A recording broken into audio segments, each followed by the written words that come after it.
So I've got a pretty big brain theory about how revenants function.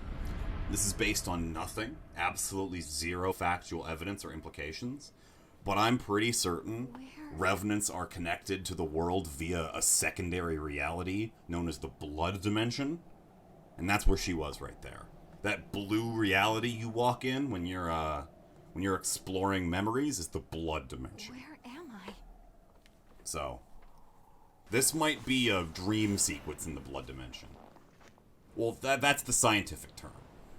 Like, you know how you can describe a 2D image as the shadow of a 3D image? Thus, you can describe a single-dimensional point as the shadow, or so you can describe a line as the shadow of a 2D image, and you can describe a single point as the shadow of a line.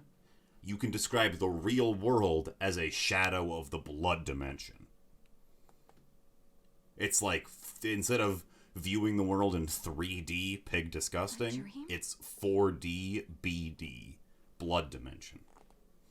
Yeah.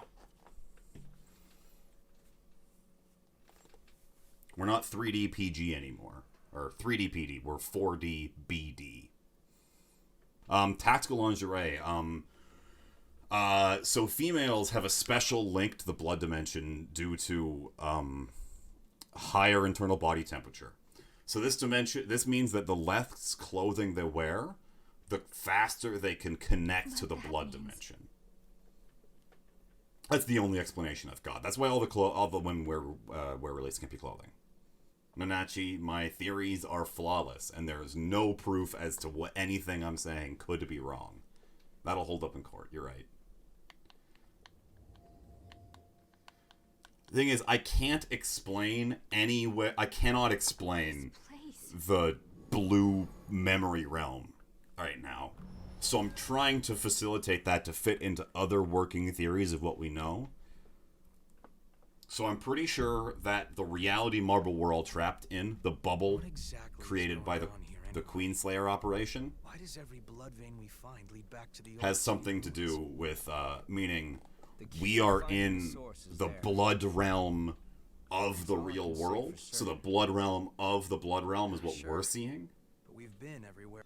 Well, no. I understand that you are imprinting their blood dimension, fourth dimensional self as a shadow, and you're absorbing it into yourself. That's what the mimic is. But the weird blue shadow realm that you like astrally project into in cutscenes, or how when you fight a boss, nothing around you matters anymore.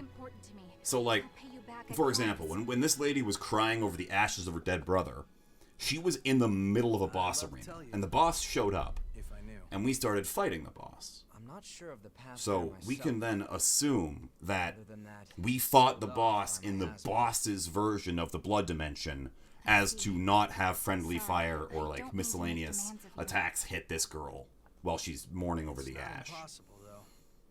That's where I'm going with this. We're able to pass through. The miasma is just the barrier between the blood dimension and our dimension getting thinner. And it's... Of course, you would need to help us. You can't really fit a 3D object into a 4D space, so the 3D object begins to come apart and not make sense anymore. Thus, they go crazy and go into the lost. You know. We have a deal. Good to have you along.